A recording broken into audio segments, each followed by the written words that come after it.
샬롬.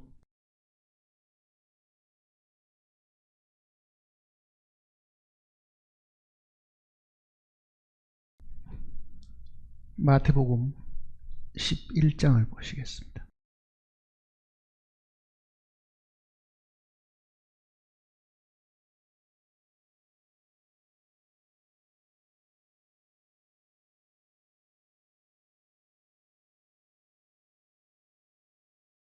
(25절입니다) 11장 25절. 그때에 예수께서 대답하여 이르시되 천지의 주제이신 아버지여, 이것을 지혜롭고 슬기 있는 자들에게는 숨기시고 어린아이들에게는 나타내심을 감사하나이다. 옳소이다. 이렇게 된 것이 아버지의 뜻이니이다. 내 아버지께서 모든 것을 내게 주셨으니 아버지 외에는 아들을 아는 자가 없고 아들과 또 아들의 소원대로 계시를 받는 자 외에는 아버지를 아는 자가 없느니라. 수고하고 무거운 짐진 자들아, 다 내게로 오라. 내가 너희를 쉬게 하리라. 나는 마음이 온유하고 겸손하니 나의 멍에를 메고 내게 배우라. 그리하면 너희 마음이 쉼을 얻으리니 이는 내 멍에는 쉽고 내 짐은 가벼움이라 하시니라. 잠시 기도하십시다.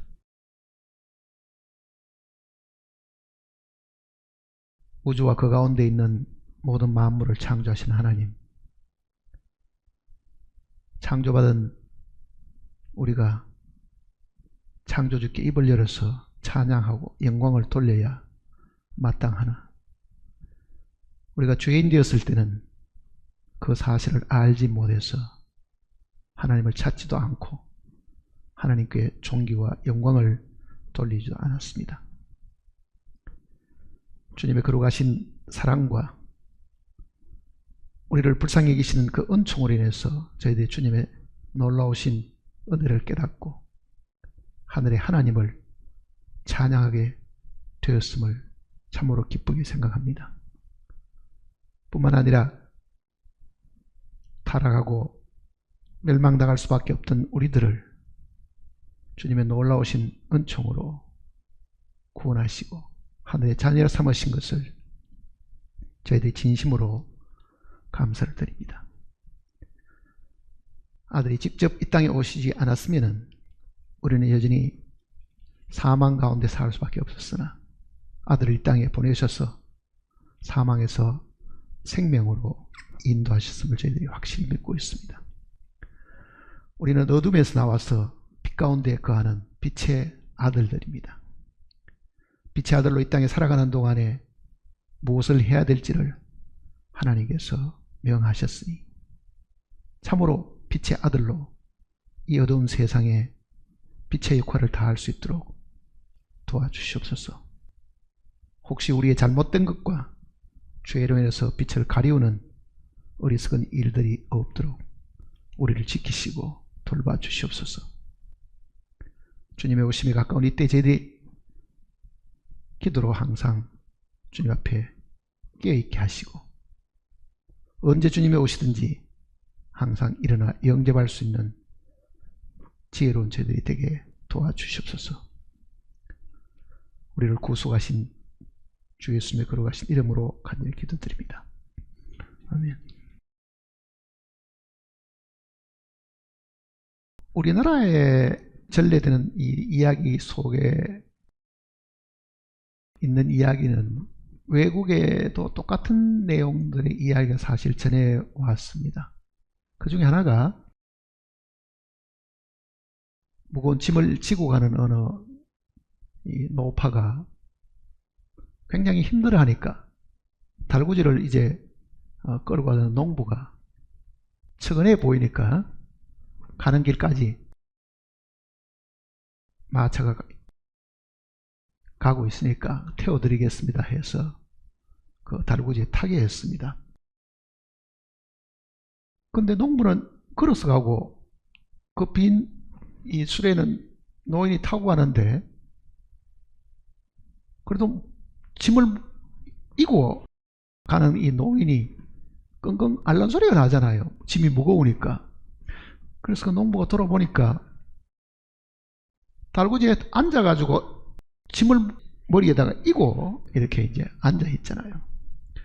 그래서 아니 할머니 그 왜 짐을 내려놓으시지 그거를 아직도 그래 이고 계시냐고 그랬더니만은 내가 타는 것도 미안한데 이 짐까지를 어떻게 내려놓겠느냐, 그런 이야기가 오래전부터 전해오는 이야기였는데 찾아보니까 서양에도 그 비슷한 이야기가 사실은 있어요. 우리나라만 있는 이야기가 아니고. 그러니까 그 이야기가 우리에게 주는 교훈이 오늘 이 말씀 속에도 분명히 있습니다. 이 할머니가 그 무거운 짐을 지고 달구지에 올라타게 된 것은요, 우리가 예수님 안에 들어온 것과 사실 원리상으로 같은 겁니다. 주님 안에 들어와서 이제는 그 안에서 편히 쉬고 안식을 누릴 수 있는 길을 열어주셨고 그 안에 들어온 것을 사실 말하는 거잖아요. 근데 우리는 주님 안에 들어왔다고 말을 하면서도 여전히 무거운 짐을 이고 있는 사람들이 많다, 그 얘기입니다. 우리는 그 할머니만 어리석은 것이 아니라 우리도 신앙생활을 그렇게 어리석게 사실은 하고 있습니다. 예수님이 십자가에 못 박히실 때 우리를 주님의 죽음만으로 불러들이셨고 주님이 부활하실 때 우리를 그 주님의 부활 속에 동참시켜서 함께 부활하게 만들었다는 그 진리를 우리가 누누이 들었는데요, 하나님 우리를 예수님 안에 들어오게 하셨으니까 사실은 그 안에서 우리는 안식을 누리고 정말 마음속에 편안함을 누리고 있어야 되는데, 예수 믿었다고 말을 하면서 내가 주님 안에 산다고 말하면서도요, 마음에 여전히 큰 짐을 가지고 끙끙 앓는 사람들이 너무 많습니다. 구원받은 사람들 중에서 정말 사는 게 너무너무 힘든 거예요. 자식도 애 먹이고 돈벌이도 안 되고 몸도 건강치도 않고. 그러니 어떻게 보면은 이게 한 짐 같은 거잖아요. 이게 죽기 전까지는 이 문제가 해결되지 않을 것이다 하는 그 생각 때문에 입으로는 주님을 믿는다고 말하고 주님께 기도한다고 말하면서도 아직도 끙끙 앓고 있는 사람들이 많이 있다, 그 얘기입니다.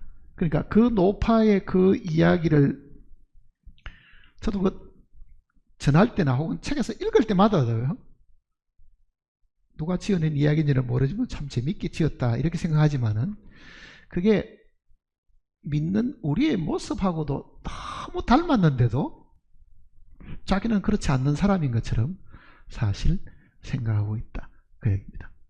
그러니까 주님 안에 들어왔다고 해가지고 다 무거운 짐을 다 내려놓고 있느냐? 아니죠. 그 안에 들어와 사는 사람 중에서도 아직도 이 짐을 못 내려놓고 자기 머리에 그대로 이고 있으면서 자기가 주님 안에 있는 사람도 분명히 있다. 그러니까 지금 주님께서 말씀하신 이 마태복음 내용 속에도 그 내용을 우리에게 사실은 가르쳐 주시는 것 같습니다. 그래서 우리가 이 부분을 한번 생각을 해 보려고 합니다. 28절을 보시면요, 수고하고 무거운 짐진 자들아 다 내게로 오라. 두 가지 경우겠죠. 하나는 수고하는 경우잖아요. 수고하는 거. 하나는 무거운 짐을 지고 있다. 그것도 보통 짐이 아니라 무거운 짐을 지고 있다. 자,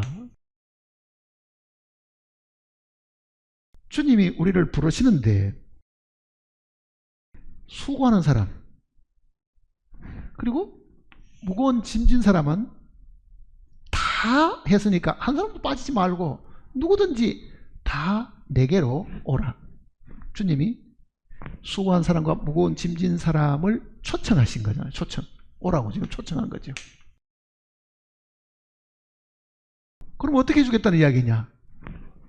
수고도 덜고 무거운 짐도 가볍게 해 주시겠다는 그 이야기입니다. 자, 그럼 한번 생각해 볼 게 있습니다. 주님이 말씀하실 때 그 수고가 무엇을 두고 하는 이야기며, 주님이 무거운 짐을 지고 있다고 할 때 그 짐은 뭐 가방도 아닐 테고, 지금 뭐 바게트에 물 들고 가는 것도 아닐 거고, 분명히 그 무거운 짐이 있는데 이 짐을 진 자들은 다 내게로 오라, 내가 너를 쉬게 하리라. 그러니까 수고는 무엇이며 짐은 무엇이냐? 어떤 수고하는 사람들에게, 어떤 무거운 짐을 지고 있는 사람들이 주님께 나아가면은 이 수고도 하지 않고 짐도 가벼워질 수가 있는가? 그거를 생각을 해봐야 된다. 이거를 단순하게 성경 구절이니까 읽어야 되겠다, 외워야 되겠다, 그게 아니고요. 주님이 수고하고 무거운 짐진 사람이라고 이야기했으니까 내가 여기에 해당되는 사람이냐 아니냐부터 생각을 해본다고요. 나는 수고하는 것도 없고 무거운 짐도 없는데 그럼 나는 예수님께 갈 필요도 없겠네, 그러잖아요. 그런 사람도 가끔은 전도하다 보면 있습니다. 내가 무슨 죄가 있어, 내가 무슨 가난한 것도 아니고 돈도 풍족하게 있고 뭐 근심 걱정 없는데 내가 왜 예수를 믿어야 되느냐, 그런 사람도 제가 만나본 적이 있거든요. 유럽을 가서 어느 형제가 자기가 유학을 할 때 신세진 그 사람이 있다 그래서 그 아주머니한테 전도하러 가자고 저보고 이제 한번 이야기를 했어요. 그 하숙집 주인인데 스위스 사람이에요. 스위스까지 간 거죠, 사실 같이. 그러니까 자기는 그 아주머니한테 굉장히 이렇게 신세를 많이 졌으니까 갚아줄 수 있는 거는, 은혜를 갚아주는 거는 이 사람 구원받게 하면은 그거보다 더 좋은 것이 없을 것이다. 그래서 이제 저를 데리고 스위스까지 가서 그 집에 갔어요. 그 하숙하던 집에 갔어요. 그래 한 60이 안 돼 보이는데 내가 보기에는 그 외국 사람이, 하숙하던 사람이 왔으니까 굉장히 반갑게 인사했을 거 아니에요. 나는 모르지만 서로 인사하고 자기가 왜 왔는가를, 목적을 이야기를 했죠, 이제 그 아줌마한테. 그래서 자기는 예수 그리스도를 믿고 당신도 예수 그리스도 믿고 정말 영원한 심판을 안 받으면 좋겠다고 딱 이야기했더만은요, 이 아주머니가 그 이야기를 듣고는 딱 정색을 하는 거예요. 딱 정색을 하는 거예요. 첫 마디에 딱 정색을 해요. 뭐라 그러냐면요, 내가 딸이 하나 있는데 이 나이에 이혼을 했다 이거야. 근데 외국 사람도 이혼하는 게 뭐 흔하니까. 그리고 위자료도 많이 받았으니까, 뭐 서양 같은 데는 이혼하면은 대부분 여자들이 유리하게 되어 있으니까 위자료도 많이 받고 너무너무 편하다 이거야. 근데 내가 왜 골치 아픈 지옥 이야기를 들어야 되고 죽음 이후의 이야기를, 내가 지금 왜 그걸 걱정해야 되냐고, 나한테 그 이야기 하지 말라고 딱 그 자리에서 거절해버리는 사람도 있었어요. 나 그 골치 아픈 이야기 듣기 싫다 이게. 너무너무 지금 편하고 좋다는 얘기지. 남편, 골치 아픈 남편도 없고 돈은 많고 자유로워졌고, 근데 내가 왜 그 이야기를 들어야 되느냐, 그런 사람도 만나봤어요. 그런 그 이야기도 끄집어낼 수도 없는 상황에 문전박대를 당하고 이제 뭐 인사하고 나오는 그런 상황도 사실 있었거든요. 자, 그런 사람이 만일 예수님의 이 이야기를 들었다고 생각해 보세요. 수고하고 무거운 짐진 자들 다 내게로 오라, 내가 너희를 쉬게 하리라. 정말 좀 웃기는 사람이다. 아마 그 이야기 안 하겠어요? 내가 무슨 수고할 일이 있으며 있는 돈 죽을 때까지 다 쓰지도 못하겠고 나는 아무 짐도 없어, 아마 이렇게 이야기할 거라고요, 사실은요.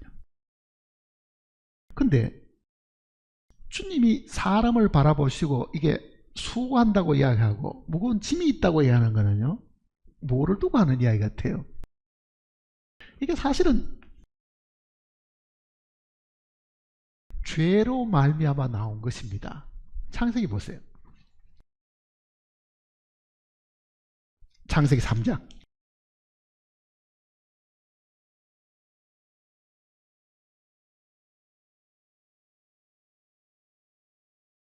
17절입니다. 창세기 3장 17절. 아담에게 이르시되 내가 네 아내의 말을 듣고 내가 내게 먹지 말한 나무의 열매를 먹었은즉 땅은 너로 말미암아 저주를 받고 너는 평생에 수고하여야 그 소산을 먹으리라. 땅이 내게 가시덤불과 은근기를 낼 것이라. 내가 먹을 것은 밭의 채소인즉 내가 흙으로 돌아갈 때까지 얼굴에 땀을 흘려야 먹을 것을 먹으리니 내가 그것을 취함을 입었습니다. 너는 흙이니 흙으로 돌아갈 것이다. 자, 이 수고라는 단어가 제일 처음에 나오는 것이 바로 여기입니다. 성경에서 말하는 이 수고라는 단어가 제일 처음에 나오는데 왜 사람이 땀을 흘려야 되고 애써야 되고 노력해야 되고 아침부터 밤늦게까지 힘들어서 고생하면서 수고를 해야 되는가? 우리는 그게 일상생활이 되어 있으니까요. 별로 깊이 생각 안 하지만은 성경은 사람이 땀을 흘리게 된 것, 사람이 크게 노력해야 되고 애쓰고 힘을 다해야 될 그 이유는 어디서 나온 거라 그럽니까? 네가 죄를 지어서 그렇다는 얘기지. 네가 네 아내의 말을 듣고 내가 너희들은 먹지 말란 나무의 실과를 먹었으니 하나님의 그 준엄한 계명을 깨트려 버렸으니까, 무시해 버렸으니까 그 결과로, 그 범죄의 결과로, 불순종의 그 결과로 사실은 수고라는 것이 이 땅에 시작이 된 겁니다. 그리고 너는 흙이니 흙으로 돌아가라. 그러니까 수고가 땅에 있는 동안에는 수고해야 되고 그 다음에는 뭐 해야 됩니까? 죽음이잖아요. 그러니까 죄의 삭은 장차는 죽음이지만은 지금은 뭐라는 이야기입니까? 고생하는 겁니다. 수고하는 거예요. 그러니 아예 죄를 안 지었으면은 죽어서 지옥 가는 일도 없을 뿐 아니라 70년, 80년 사는 이 생애 동안에도 땀 흘리고 수고할 필요가 없었죠. 그러니까 죄의 결과는 죽음이지만은 살아서는 고생하는 겁니다. 살아서는 고생하는 거라고요. 그걸 사람들은 잘 모르는 거지요. 왜? 남들도 다 똑같은 고생을 하니까 그 고생이 그저 사람이란 거는 저렇게 고생하고 사는 것이다 라고 생각하지, 그 고생하는 것이 죄로 인한 결과라는 것을 모르고 있는 거죠. 근데 창조주 하나님, 예수 그리스도가 이 땅에 오셨을 때는요, 한 가지 목적 때문에 오신 겁니다. 뭐 때문에 오십니까? 이 죄 문제를 해결하고 오신 거거든요. 죄 문제가 해결되면 수고도 없고 뭐도 없습니까? 이것도 사실은 없어진다는 것을 이야기하는 겁니다. 우리는 죄의 삭은 사막이라는 걸 알지만 죄의 삭이 이 땅에서 고생하고 수고하는 것이라는 것은 미처 생각을 못하고 있는 거죠. 피할 길이 없잖아요. 누구들이 다 고생하니까. 누구들이 다 고생하니까. 우리의 연수가 70이고 강건하면 80이라도 그 연수의 자랑은 수고와 슬픔뿐이니. 왜 그렇습니까? 죄로 인한 결과죠. 그러니까 이 땅에 있는 동안에는 죽으라고 고생하고 죽어서도 멸망을 당하고 그 이야기입니다. 죽어서도 멸망을 당하고. 자, 그런 상황에 있는 사람들을 하나님이 육신을 입고 이 땅에 오셨을 때에 뭘 보시고 이야기하셨겠어요? 너희가 지금 다 죄 때문에 이렇게 고생하고 이렇게 힘들게 살고 이렇게 지금 아침 일찍부터 밤늦게 동안 수고를 하는데 다 내게로 오라. 이렇게 사실은 이야기를 하시고 있는 거잖아요. 이 짐도 이거는 당연히 죄로 인한 죄짐입니다. 이거는요. 매일 동안 죄를 짓고 살잖아요. 하루도 몇 번씩 죄를 짓고 화내고 거짓말하고 속이고. 그러니 하나님 보실 때는 죄를 인해서 수고하고 죄의 그 죄짐들을 잔뜩 지고 양심에 큰 무거운 짐이 되어 있는 그 사람들을 향해 가지고 내게로 오라. 내가 너희를 쉬게 하겠다. 이렇게 지금 이야기하신 겁니다. 자, 우리는 결과를 보면은 우리는 사실은 죽음이 두려워가지고 구원을 받았다고 보통 이야기하지만은 실제 이 죽음은 나중에 있을 이야기고 지금 우리는 이 수고로부터 어떤 해방을 받아야 되는데, 그러니까 우리가 수고하는 그 수고는요 뭡니까? 여기는 분명히 먹는 거하고 관계되어 있다고 이야기하잖아요. 18절에도 보면은 땅이 내게 가시덤불과 엉겅퀴를 낼 것이라. 내가 먹을 것은 밭의 채소인즉. 그 위에도 너는 내 평생에 수고하여야 소사를 먹으리니. 자, 수고는 왜 합니까? 살기 위해 가지고 먹으려고 하는 거잖아요. 살기 위해서 먹으려고 하는데 부지런히 먹어도 나중에는 죽음밖에 사실 없죠. 그러니까 이 땅에 있는 동안에 우리가 수고하는 모든 것들은 무엇을 먹을까, 무엇을 마실까를 염려해 가지고 고생하는 거죠. 사실은 고생하네요. 그 예수님께서 이 땅에 오셨을 때 그런 상황 속에 있는 사람을 보고 너희는 무엇을 먹을까, 무엇을 마실까 염려하지 마라. 그는 제자들에게 하신 말씀이지요. 이것들은 다 이방인들이 구하는 것이고 세상 백성이 구하는 것이고 그러잖아요. 이미 하나님의 백성이 된 사람들은 하나님이 모든 걸 공급하시는 분이라는 걸 우리가 분명히 알면은 우리가 할 일은 그의 나라와 그의 의를 먼저 구하면 우리가 지금 먹기 위해 가지고 수고하는 이 모든 것들은 그가 다 더해 주시겠다고 약속을 하셨다. 그러니까 사실은 주님 옆에 가서 죄의 문제가 해결받고 주님 안에 들어가 살게 되면 먹고 입고 하는 그 수고를 직접 하지 않고도 주님의 공급하심으로도 가능함을 지금 사실은 가르쳐 주신 거잖아요. 사실은 그의 나라와 그의 의를 구하라. 그리하면 이 모든 것은 너희가 추구하는 먹을 것, 마실 것, 입을 것, 이 모든 것은 너희에게 더하시리라.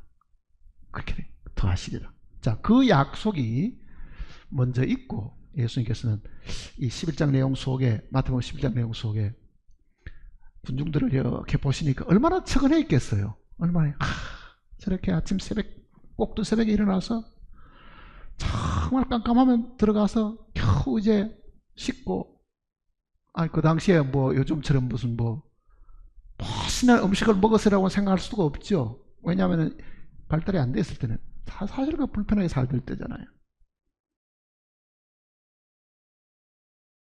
자, 이 짐이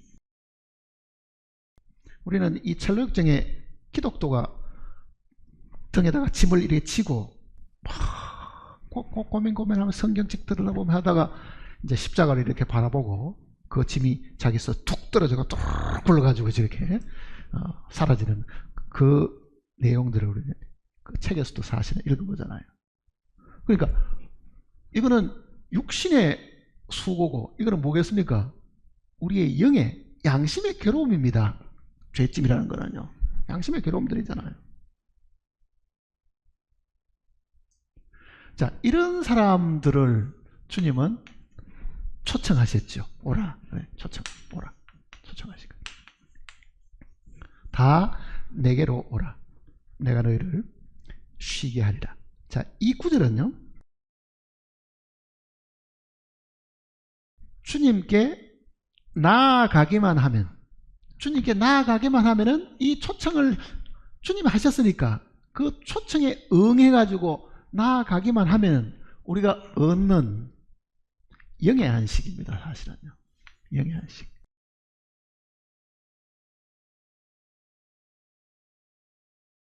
우리는 이 영의 안식, 즉 양심의 평안함을 얻기 위해 가지고 우리가 한 것은 사실은 한 가지도 없습니다. 하나부터 열까지를 다 하나님이 다 해놓으셨고 잔치를 다 베풀어 놓으시고 그리고 누구든지 와서 그거를 즐기고 누리도록끔 해놓으신 거잖아요. 그러니까 주님이 이미 다 해결해 놓으신 것에 대한 이 죄짐에 대한 것도 그렇고 우리가 앞으로 지금 먹고 마실 것도 주님이 다 해놓으시고 그 잔치에 응하는 것이기 때문에 이거는 처음 우리가 이 하나님의 말씀을 듣고 하나님 앞에 나아가서 양심의 평안함을 얻는, 즉 영이 구원받는 내용입니다. 이 구절은요. 영이 구원.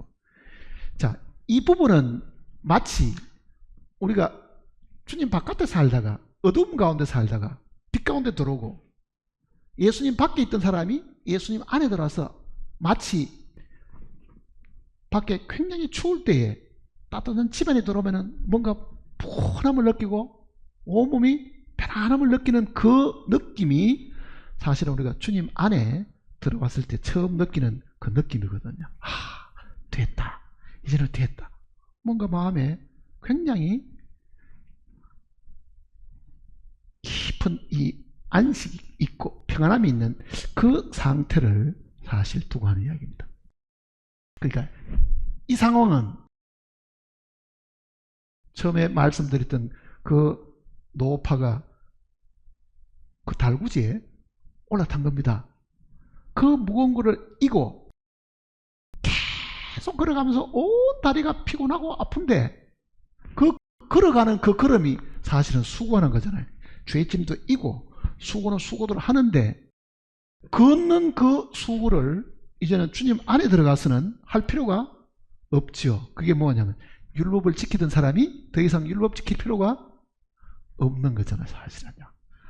이게 내가 노력해가지고 십계명을 지켜가 천국 가는 것이 아니고 이게 완성된 사역, 나는 가만히 있고 주님이 해놓으신 그 사실을 그저 내가 받아들여서 믿음으로 가는 것이다. 그거죠 이제. 그러니까 더 이상 그럴 필요가 없는 겁니다. 더 이상 수고할 필요가 사실 없습니다. 그러니까 이 체험은 구원받은 사람들이 다 공통적으로 가지고 있는 체험입니다. 근데 여기서 끝이 안 나고 주님은 그 다음 구절이 또 있는 거예요. 마태복음 11장을 다시 들어가시면요.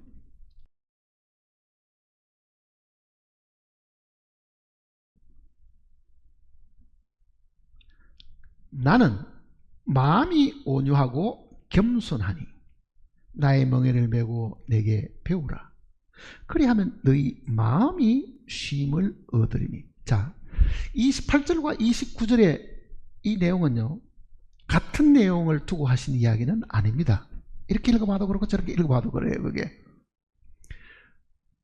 28절에 있는 거는 처음 우리가 주님께 나아갔을 때에 주님 안에 들어간 그 한 가지 사실을 인해 가지고 그동안에 내가 율법 지키려고 수고했던 그 수고도 필요 없고 완성된 사역에 내가 안주함으로 얻는 영의 안식이고, 이게 영의 안식이고,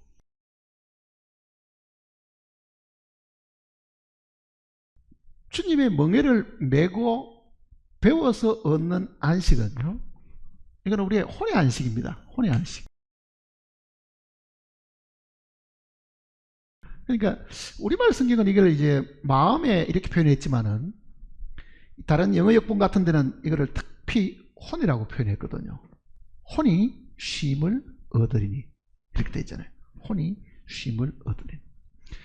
자, 영이 안식을 누리는 것은 하나님께서 다 해놓으신 그 사실을 우리의 영이 그 사실을 듣고 배워서 새로 거듭남으로 죄사함 받음으로 이게 우리에게 자동으로 주어진 것이잖아요. 근데 그 다음 구절은 나는 마음이 온유하고 겸손하니, 그 말이 하나 있고 나의 멍에를 메고 내게 배우라. 멍에를 메고 배워가지고 얻는 쉼은 또 다른 겁니다. 사실은요. 또 다른 거라고. 그러니까 수고하고 무거운 짐진 사람들이 멍에를 메고 배워서 쉼을 얻는 건 아니죠. 이거는 주님께 다 해놓으신 그 사실에 안주하는 것 뿐이고, 그 다음 구절은 멍에를 메고 배우는 쉼이 있죠. 그러니까 어떻게 보면은 이게 만일 영의 안식이라고 하면은 이거는 지금 현재 우리의 마음 상태가 어떠하냐, 그 내용을 얘기합니다. 특히 이 혼이라고 표현되어 있는 이 영어 역본들은요, 이 혼 중에서도 마음이 의지도 있고 마음이 감정도 있죠. 주로 이거는 감정에 속한 부분들입니다. 자, 보세요. 영적으로 따지면은 내 영은 참으로 그날 자유함을 얻었습니다. 나 이제 죄산 받았어. 영이 새로 주님과 끊어졌던 그 관계가 맺어졌으니까 그거를 성경에는 거듭남이라고, 사실 영이 되살아났으니까, 활동할 수 있게 되었으니까. 근데 그때 얻었던 그 영의 그 평안함이 지금은 별로 없고 기억으로 남아있고, 지금은 현실에 부딪혀 있잖아요. 현실에 부딪히면은 답답한 거는 내 영이 답답한 게 아니고 뭐가 답답해요? 마음이 답답하죠. 그 마음이라고 하는 것이 우리의 혼이고, 이게 주로 대부분 감정들이라고요. 감정들. 구원을 받고도 화가 치밀죠. 구원을 받고도 서운하죠. 구원을 받고도 마음이 답답하죠. 왜? 자식도 봐도 말 안 듣지, 사업도 제대로 안 되지, 몸은 아프지, 마음이 평안합니까? 그런데도 마음이 편안하고 좋으냐고요. 그 마음은 현재 우리의 혼을 사실 두고 하잖아요. 죄 사함 받은 그 양심의 평안함은 분명히 있는데도 실제 현실에 있어 가지고 내 마음이 그렇게 안정되지 않다는 것은 다 느끼는 거잖아요. 물론 안정될 때도 있죠. 찬송 부르고 기쁘고 뭐 이렇게 구원의 그 기쁨이 회복되면은 뭐 잠시는 있고, 그저 감정도 가라앉고 할 때는 똑같다고 생각하지만 현실로 돌아가 보면 여전히 그 사람이 눈에 보이고 여전히 일은 안 풀리고, 그러면 속에서 어때요? 짜증도 나고 답답한 것도 있고 초조해지기도 하고 불안해지기도 하고. 그러니 구원받고는 참으로 우리가 안식 속에 들어갔다고 배웠는데, 정작 구원받은 자기를 들여다보면은 내가 과거에는 그랬는데 지금은 그렇지 않아, 이렇게 생각하잖아요. 과거에 처음 구원받았을 때 내가 그때는 그랬는데 지금은 내가 그때만큼 편하지를 않아. 편하지 않는 거는요, 혼이 지금 안 편하지 영은 똑같은 상황이 있습니다, 사실은요. 그러니까 지금 노파가 달구지를 타고도 짐을 안 내려놓는 그 부분이 지금 우리가 있다 하는 그 이야기를 지금 우리가 생각을 해야 됩니다. 자, 달구지에 올라탄 것은 더 이상 걷는 일이 없으니까 다리는 안 아프고 걸을 일은 없고 수고할 일은 없죠. 앉아 있습니다. 그게 주님 안에 우리가 들어온 상태라고요.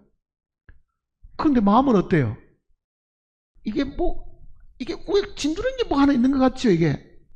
그 짐이 도대체 타고도 안 내려놓고 있으면은 다리는 쉴지 모르지만은요, 이 무거운 것 때문에 마음이 짓눌려 가지고 어떻게 할 줄은 모르는 거죠, 사실은.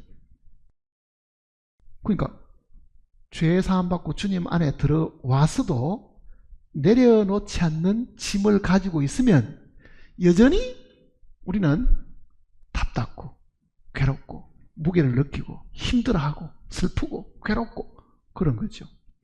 이거를 주님이 뭐라고 이야기하시겠어요? 나는 마음이 온유하고 겸손하니 내 멍에를 메고 내게 배우라. 자, 멍에를 메고 배워서 얻는 쉼이 있다는 것을 이야기하는 거죠. 28절은 멍에 메는 것도 없고 배워서 쉼을 얻는 것도 아니고, 그거는 주님께 나아감으로 예수 그리스도를 믿음으로 즉시 우리가 얻을 수 있는 것이라고 하면은 이거는 또 다른 쉼이라고요. 그거는 현재 우리가 생활에서 얻는 마음의 평안함을 두고 하는 이야기입니다. 자, 마음이 평안하십니까?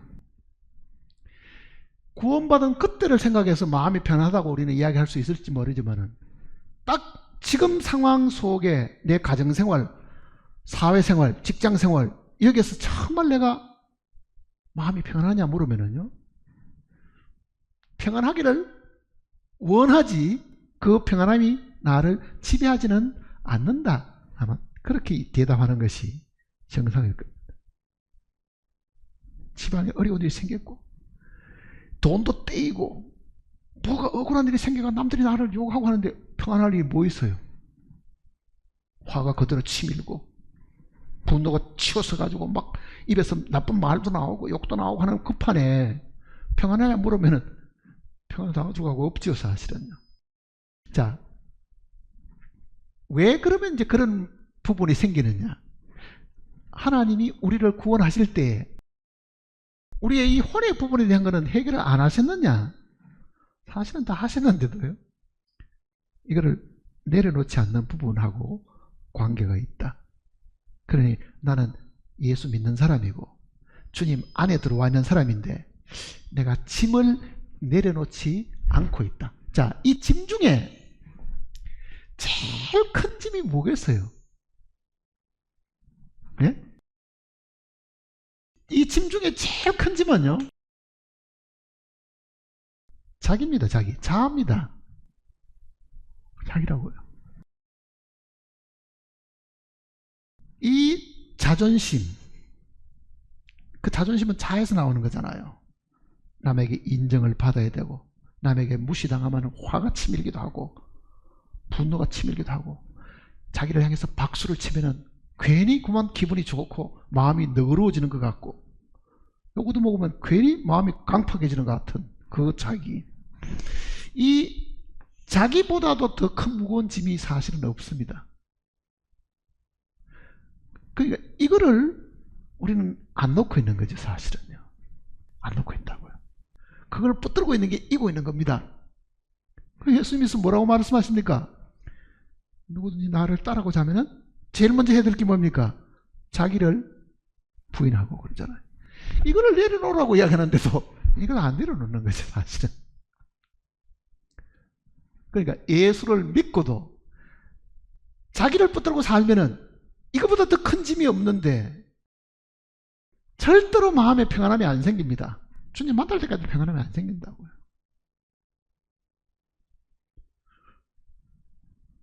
그 사람이 구원을 안 받았느냐? 구원은 믿음으로 받았죠. 근데 실제 삶은 어떠냐? 여전히 지옥이라. 사는 게 지옥이에요. 가정적으로 문제가 있고 자식하고도 문제가 있고 회사도 문제가 있고 어디 안 부딪힌 사람이 없고 어디 뭐 충돌 안 되는 일이 없고 자기는 정의롭다고 생각하죠. 나는 예수 믿고 정직하게 산다고 생각한다고요. 그러니까 이 자아가 누가 한자를 만들든지 희한하게 만들었다고 늘 이야기하잖아요. 아자 보세요, 아자. 이거는 본래는 손숫자하고 창과자를 합친 글자입니다. 이 앞에 건 이게 손숫자거든요. 그래서 보면은 손에 뭘 쥐고 있습니까? 창을 들고 있는 거죠, 손.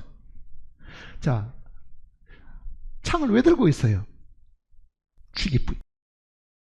나한테 해롭게 하면은 죽이겠다고 하는, 소위 나라는 존재는 항상 적개심을 가지고 있고 공격하면은 반드시 그게 복수를 하려고 했고, 그러니까 이 창을 들고 자기를 지키는 겁니다. 자기를 지키고 있는 거잖아요. 전시 체제에 있죠. 평화 체제에 있지를 않습니다. 그러니 우리라는 존재는 주님이 평안함을 이야기해도 평화 체제면 무기를 다 내려놔야지. 근데 평화가 아니고 뭐 있습니까? 항상 긴장해가지고 싸우려고 하니까 이제 창 들고 있는 거죠. 창 들고. 그래서 예수님께서도 자기를 부인하고 자아를 부인하는 겁니다. 그걸 내려놓고, 그 이야기잖아요. 그걸 내려놔라. 자, 구원받고 난 이후에 우리의 영의 안식을 얻은 사람이 자아를 내려놓기까지 시간이 굉장히 많이 걸리는 사람이 많잖아요, 사실은요. 구원을 안 받아서 그런 게 아닙니다. 주님 안에 있으면서도 여전히 자아를 굉장히 강하게 지키고 있는 사람이 너무너무 많은 거지요, 사실은. 근데 자아를 내려놨는지 안 내려놨는지 그런 거 어떻게 하느냐? 예수님의 이야기가 그게 답입니다. 나는 마음이 온유하고 겸손하니. 너도 마음이 온유하고 겸손하면은 되는데, 그 말과도 같은 이야기잖아요. 우리는 마음이 온유하지를 않습니다. 우리는 겸손하지도 않습니다, 사실은요. 그러니까 경계태세를 항상 하고 있는 거죠. 그래도 하면서 자기를 붙들고 지금 살아가고 있죠. 붙들고. 자, 이것이 이제 우리가 주님 앞에 살아가는 현실에 부딪히는 문제라고요. 현실에 부딪히는 문제.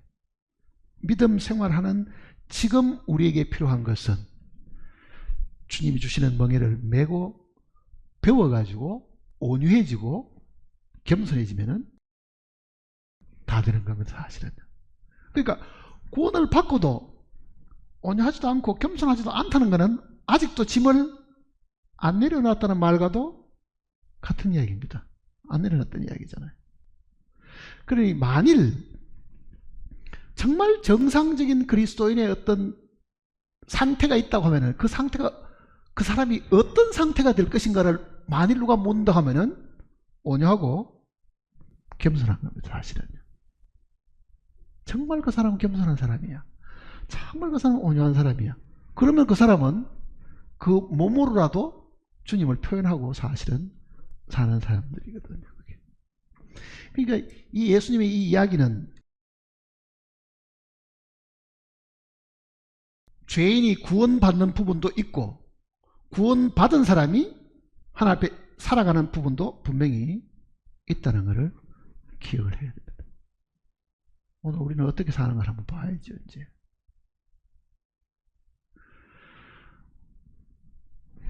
그러니까 만일 이게 28절 내용이 죄사함과 구원받는 부분을 이야기했다고 하면은 29절은 그 죄사함 받은 사람들이 주님께 온전히 순종하고, 여기서 말하는 멍에는요, 주님이 주시는 계명을 두고 한 이야기입니다. 주님이 주신 계명. 내 계명을 가지고 지키는 자라야 그러잖아요. 나를 사랑하는 자니. 멍에라는 거는 소에다가 멍에를 씌우면은 이게 자유가 없는 거예요. 딱 붙들려 매가지고. 그렇잖아요. 그러니 주님이 우리에게 주신 이 계명으로 우리를 딱 묶어 놓으면은 그 계명에 한글을 하면은 얼마나 힘들겠어요. 그거 벗으려고 애를 쓰면은. 근데 만일 그게 저항하지 않고 순종하면은, 내 멍에를 메고 순종을 배워 나가면 그 다음 뭐 한다고요? 너희 마음이 쉼을 얻으리니 그러잖아요. 그건 우리의 영을 두고 한 이야기 아닙니다. 실제 우리의 혼의 생활, 현재 생활에서 정말 우리는 안식이 무언가, 평안함이 무언가를 사실 알게 된다, 그 얘기입니다. 그러니까 우리는 영적으로는 이미 우리는 하나님 주시는 그 안식과 평안 속에 들어갔지만은 실제 우리의 삶은 그게 못 미칩니다. 우리 현재 삶, 혼의 삶은 그걸 못 미치잖아요. 자, 그 말은 무슨 뜻이냐면은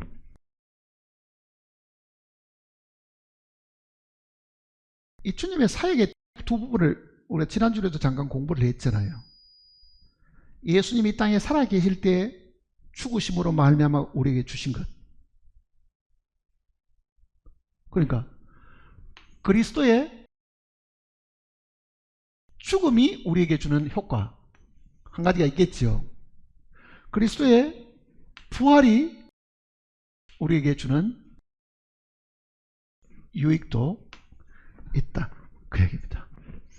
28절은 그리스도의 죽음이 우리에게 준 결과라고요. 29절은 성령이 우리 안에 들어와 계시니까 우리가 주님의 계명을 메고 주님께 순종함으로 그 순종을 배워가지고 얻는 안식이 있다는 걸 이야기하는 거죠. 그거는 우리 안에 내주하시는 성령께 우리 자신이 드려지고 순종함으로 우리가 거기서 배우는 것이 따로 있는 거죠. 그러니까 이 원리를 우리가 잘 기억을 하면은, 주님이 죽으신 것은 역사적인 사실이고 그 역사적인 사실을 전해주는 이 성경을 내가 단순하게 받아들임으로 주님이 나에게 주시는 영원한 속죄, 그 부분은 이미 수고할 필요도 없고 다 끝이 났고 죽음 문제도 다 해결이 되었고, 그러면은 예수 그리스도가 우리의 죄 문제, 죄로 인해서 수고하고 죽는 요 문제만 해결하느냐, 지금 믿고 앞으로 있을 영원한 심판, 그 죽음에서만 우리를 구원하시는 하나님이시냐, 그 얘기잖아요. 그 하나님이 지금 이 생활 속에서 어려움, 고난, 환난, 핍박, 죄가 우리를 끌어가는 그 강력한 힘에서 구원을 못 하시는가, 그 얘기잖아요.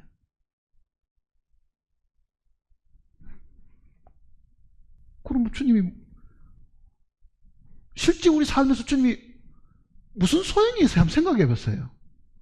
주님의 죽으심을 믿었는데 그 죽음이 우리 현실 생활하고는 아무 관계가 없고 나중에 죽어서 지옥 안 가고 천국 가는 그 일만 있다고 하면은 이 세상에 사는 동안에는 고생하고 화낼 거 다 하고 욕할 거 다 하고 이 세상에 더러운 모든 걸 다 보고 살다가, 그러면 죽음 이후에 그러면 그때만 하나님 우리에게 필요하신 분이냐, 그런 어리석은 생각을 해서는 안 되는데도 실제로 그렇게 생각하고 사는 사람도 많이 있습니다.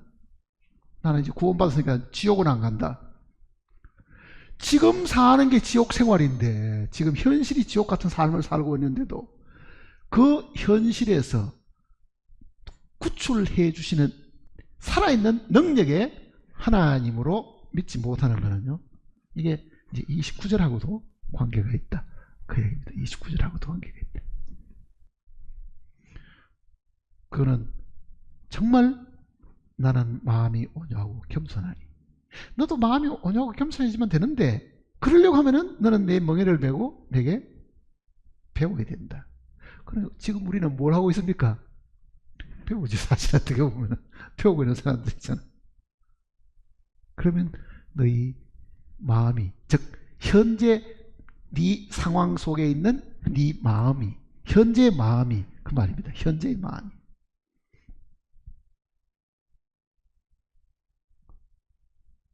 그러니까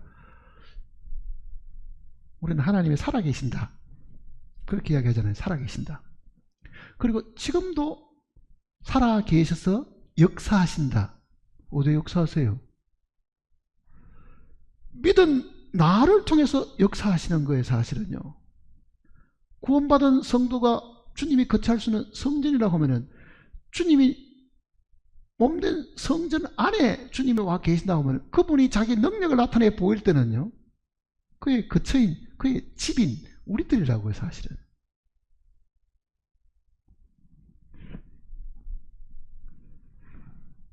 이거를 마음속에 늘 기억하고 사실 살아야 됩니다. 나는 마음이 온유하고 겸손하니 나의 멍에를 메고 내게 배우라. 늘 순종하면서 또 배우고 또 배우고 그런 거죠. 그리하면 너희 마음이 쉼을 얻으리니 이는 내 멍에는 쉽고 내 짐은 가벼우니라. 자, 그러면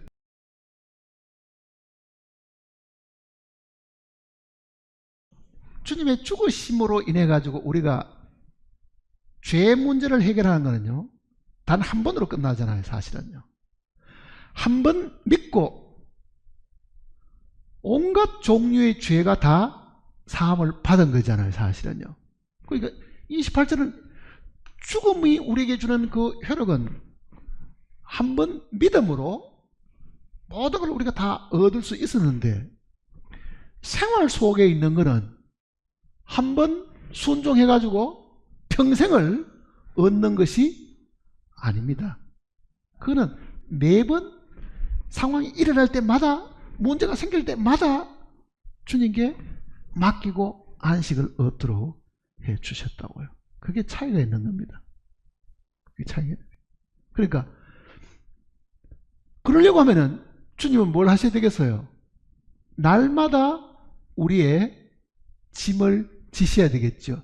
주의 짐은 십자가에서 단 한 번 지시고 말았지만은 내 60평생 육신이 살아있는 동안에 내가 오늘도 짐을 맡기면은 그분은 그 짐을 맡아가지고 내 대신 져주신다고 하면은 그게 60년 동안에 내가 맡길 때마다 그는 쉬지 않고 거룩한 짐꾼이 되셔가지고 내 대신 짐을 지어주신다고 하면은 나는 이 두 번째 있는 이 부활의 주님을 믿는 데는요, 뭘 하는 겁니까?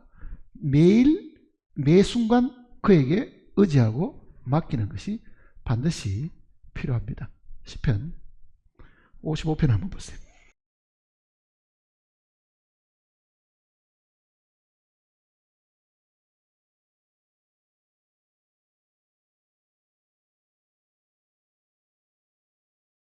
(55편)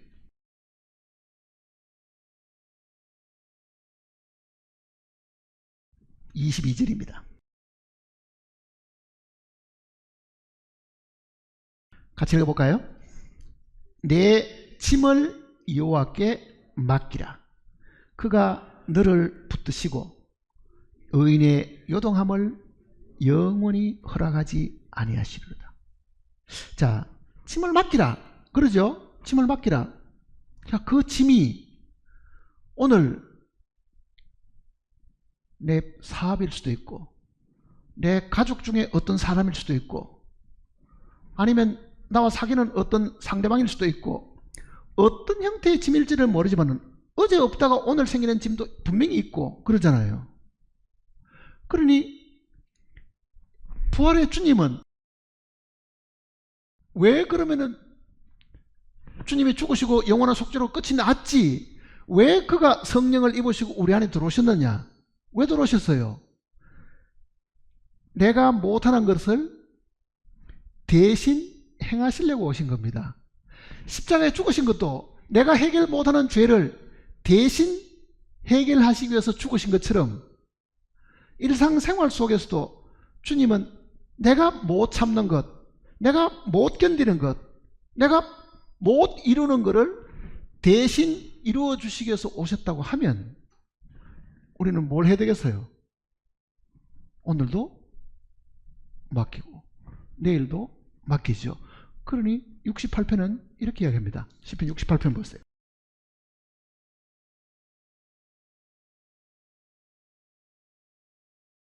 (19절입니다) 같이 읽어볼까요? 19절.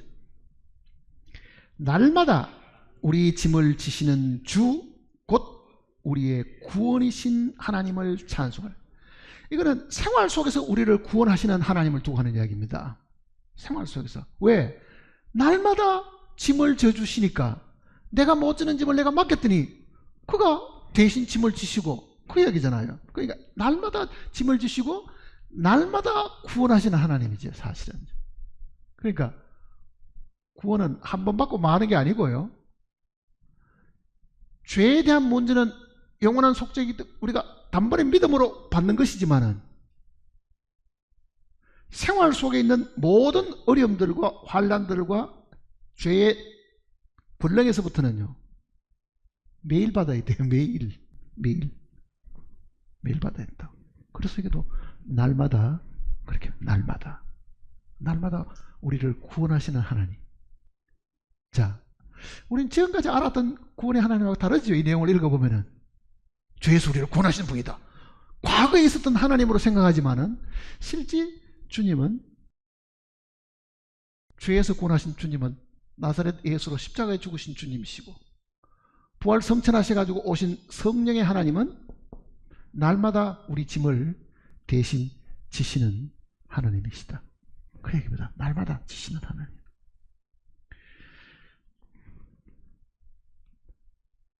기도를 왜 합니까? 짐을 맡기기 위해서 하는 겁니다. 사실은요. 짐을 맡기 위해서.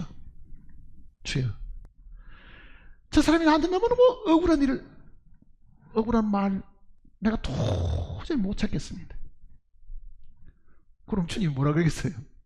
내가 대신 참을 테니까 네가 그 짐을 나에게 넘겨주겠느냐 물으실 거라고요. 아니요, 내가 갚아야 속이 시원하겠습니다. 그럼 네가 해라. 그러면 이거. 그러면 평생 동안 가슴 앓고 속살이하고 기분 나쁘고 화내고 살면 되는 거예요. 그건 자기 가려고 그러면은. 근데 정말 나는 고통을 안 당하고 평안함을 그대로 유지하려고 하면요, 그 짐을 맡겨놔야 된다고요. 그 맡김의 행위라는 말이 좀 이상하지만요, 그 맡기는 그 일이 기도를 통해서 가잖아요. 기도를 통해서. 그런데도 기도할 일이 없어요?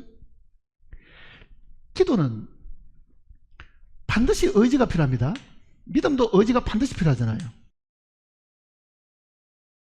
우리의 의지가 우리의 영과 더불어 동력하는 것이 믿음입니다. 무슨 말이냐면은 이 의지를 세워가지고 주님께 순종하려고 하는 능동적인 의지가 반드시 있어야 됩니다. 능동적인 의지. 그러니까 능동적이라는 것은 자기가 하는 거잖아요. 나는 당신이 내 일을 대신해 주기를 바랍니다 하는 것은 능동적인 의지라고요. 그 표현을 우리는 기도를 하는 거죠. 사실은 기도로. 기도할 때는 소리가 필요하다고 제가 이야기를 했잖아요. 기도를 속으로만 하지 말고 그 속에 있는 생각에다가 언어를 입혀가지고, 그래서 기도를 해야 하나님이 받으신다. 속에 있는 걸 모른다는 의미가 아니고, 이는 원리상으로 이거하고 비슷합니다. 이 성전 안에는 향 피우는 게 있죠. 향 피우는 거. 그게 뭐 요즘은 불교도 향 피우는 게 있고, 오만 개 뭐 기도하는 데 가면 다 향불을 이렇게 피워놓는데, 그건 사실 성경에서 이래 된 거예요. 그 향연이 올라가는 것, 연기가 슉 올라가죠. 향이 들어있으니까 그 연기가 어떻습니까? 굉장히 냄새가 좋지요. 자, 본래 레위기 1장부터 5장까지 그 내용은 하나님 앞에 제사 드리는 방법인데 불에 태워서 드리는 거잖아요. 그러면은 하나님이 그 냄새를 뭐 한다고요? 흠향하시고, 그러죠. 냄새를 맡으시고, 그 얘기입니다. 그러니까 우리 기도가 언어를 입혀서 하나님께 올리게 되면요, 이 말이라는 것은 어떤 것이 있냐면, 음성은 귀에 들리죠, 처음에는. 그러니까 소리가 들리는데 이 음성은 그 다음에는 전파가 돼요. 그러니까 내 입에서 한번 나갔던 거는요, 소리는 사라졌는데 뭐는 남아 있습니까? 전파는 없어지지 않고 온 후에 지금 꽉 차 있는 거예요. 그럼 한번 생각해 보세요. 무슨 무의간 말을 하든지 심판들이 이에 대해 신문을 받으리니, 어릴 때 했던 말 나도 기억도 못하고 있는데 그게 어디 있다는 이야기입니까? 온 우주에 전파로 다 남아있죠. 자, 과학자들도 이거를 지금 연구를 해가지고 이게 거의 가능하다 그러잖아요. 녹음이라는 거는 현재 들리는 소리만 녹음할 수 있는데 전파가 된 거를 다시 소리로 만들 수도 있다 그러잖아요. 사람도 그만한 재주가 있으면은 하나님 그거 못 하시겠어요? 네 10살 때 했던 말 한번 들려줄까? 우주에는 전파 끌어가지고 분명히 들릴 수 있죠. 그래서 언어를 입혀야 된다는 그 말은 적어도 그게 한번 내 입에서 나갔던 말은 그걸 하나님을 향한 것이든 사람을 향한 것이든 이게 향연처럼 위에 가 있는 거잖아요. 사실 떠 있죠. 자, 그러면은 내가 기도할 때 뭐라고 기도합니까? 속으로만 가만 좋겠는데 그 마음의 소원이죠. 근데 거기에 의지를 덧붙이면 어떻게 되느냐? 하나님 앞에 간절한 기도가 되겠죠. 하나님, 나 저 사람 도저히 용서 못하는데, 한 번 그때 내가 용서해 줬는데 똑같은 짓을 내한테 또 하는 거 보니 나 도저히 용서 못하겠는데, 주님은 원수로도 사랑하라 그러는데 나는 도저히 못하니까 요 용서 못하는 이 일로 내가 마음이 답답하고 괴로워, 요 짐을 당신에게 맡깁니다. 그 맡기는 일들이 반드시 있어야 하나님은 맡은 것에 대한 것을 일을 하시지, 맡지도 않은 것은 하나님도 일할 수가 없습니다. 그럼 맡기려고 하면 어떻게 돼? 내 손을 떠나야 되잖아요. 내 손을 떠나야 되는 거예요. 그러니까 대부분의 기도가 응답을 못 받는 것은 마음에 붙들고 있지, 그거를 하나님 손으로 옮겨놓지는 않지요. 옮겨놓지 않는다고요. 걱정만 하고 있지. 여전히 걱정하고 붙들고 있으면은 하나님이 넘겨줄 때까지 이거를 어떻게 할 수가 없는 거예요, 사실은. 그러니까 넘겨드리는 거는 우리가 할 일이고, 넘겨받고서는 그 다음부터는 하나님이 일을 하시는데, 내가 넘겨드린 것이 과연 있느냐 없느냐를 바라고요. 어떤 문제를 두고 지금 몇십 년 기도하는 사람이 있을 수 있죠. 근데 안 넘겨놓고 내가 붙들고 있습니다. 내가 붙들고 있으면 주님이 하고 싶어도 못하는 거예요, 사실은. 어떻게 해줄 수가 없잖아요. 그러니까 내 손에서 떠나게 하는 그 일까지가 우리가 맡기는 거라고요, 사실은. 나는 이 자식 문제, 이 사업 문제, 이 건강 문제, 이거는 내 손을 떠났습니다. 이제는 하나님이 하셔야 돼요. 그 맡김이 믿음이라고요, 사실은요. 믿음이라고. 디모데 후서를 보시면요,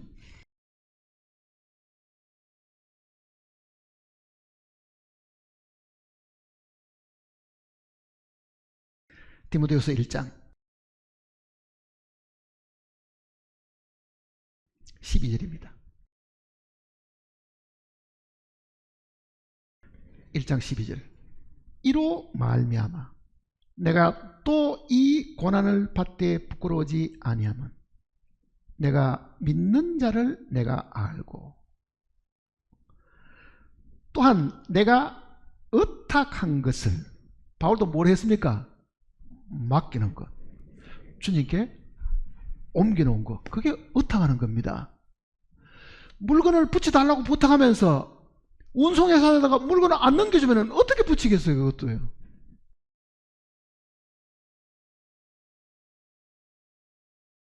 그러니까 신앙생활은요, 믿음에서 믿음으로 가는 겁니다. 주님의 죽으심이 우리의 죄 때문이었다는 것도 사실은 우리가 믿음으로 시작한 거잖아요. 그러면은 지었던 모든 죄들을 주님이 다 해놓으신 그 사실로 인해서 그 믿음으로 이 문제가 해결됐다고 하면 생활 속에 일어나는 많은 문제들도 믿음으로 해결되는 거죠, 사실은. 근데 이 믿음은 하루에도 여러 수십 번 생길 수 있고 없으면 전혀 없을 수 있습니다. 왜? 일이 생길 때마다 뭘 해야 돼요? 또 넘겨놓고 또 맡기고 또 의탁하고, 그게 필요하다는 거잖아요. 그게 날마다 우리의 짐을 지시는 하나님입니다. 날마다 우리 매일 생활 속에서 우리를 구원하시는 하나님, 그게 살아있는 하나님을 경험할 수 있는 계기라고요. 나는 맡겨놨는데도 하나님이 아직도 일 안 하고 계신다, 그런 경우는 없습니다. 그는 맡으면 그 순간부터 일하시는 거죠, 사실은요. 그 순간부터. 그러니까 기도에 응답이 없는 많은 경우는 걱정만 하고 여전히 자기가 그걸 손에 안 놓고 있다, 그 이야기죠. 그걸 붙들고 있는 거죠. 그거를 어느 날 주님 앞에 서서 주여, 이거를 내 손에서 놓습니다. 이제는. 참으로 이건 내 손에 건너간 것이니까 나는 이 부분에 대해서 걱정하지도 않고 그 결과도 나는 관심이 없습니다. 하나님 손에 넘어갔으니 하나님의 선하신 목적과 뜻대로 그 결과를 나타내십시오. 이건 내 손에 떠났습니다. 그러면 그 마음이 어떻겠어요? 평온함이 그 마음에 사실이 있죠. 그러니까 맡겠다 그러고 여전히 불안한 사람은 안 맡긴 겁니다. 여전히 초조한 사람은 아직도 안 맡겨서 그런 거예요. 이미 물 건너갔으면 손을 놔야죠. 이제 죽이 되든 밥이 되든 이건 하나님이 하실 일이지 내가 할 일이 아니다. 이제 그런 삶이 신앙생활입니다. 신앙생활. 현재 육신을 가지고 있는 사람들이 이 땅에서 매일같이 그렇게 해야 될 부분이 사실 있다는 걸 성경에. 그리고 그 짐을 지시는 분이 능력이 있으신 분입니다. 사람에게 부탁하면 그 사람은 해주고 싶은 마음이 있어도 돈도 없고 기술도 없고 능력도 없고 경험도 없으면 어떻게 해주겠어요? 들어주기는 들어줄지 모르지만 사람은 그래밖에 못해요. 그러나 하나님은 죽으시는 분도 아니고 능력이 없으시는 분도 아니고 그분이야말로 우리의 어떤 어려움이든지 맡겨놓게 하면 그는 다 알아서 하실 분이시다.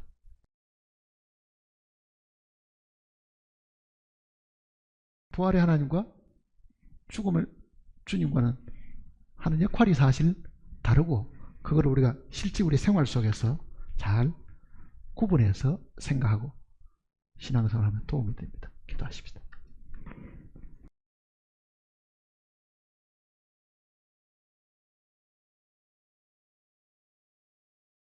아버지 하나님, 말씀으로 우리의 어리석음을 깨닫게 해주셨습니다. 우리가 믿는 주님은 지금도 살아계시고 우리의 모든 어려움과 고통과 괴로움과 우리가 지고 있는 모든 무거운 짐들까지도 대신 맡아 해결해 주신 분임에도 불구하고 우리는 그러한 능력의 주님을 우리 맡기지도 않고 부탁하지도 않고 기도하지도 않고 살아가고 있습니다.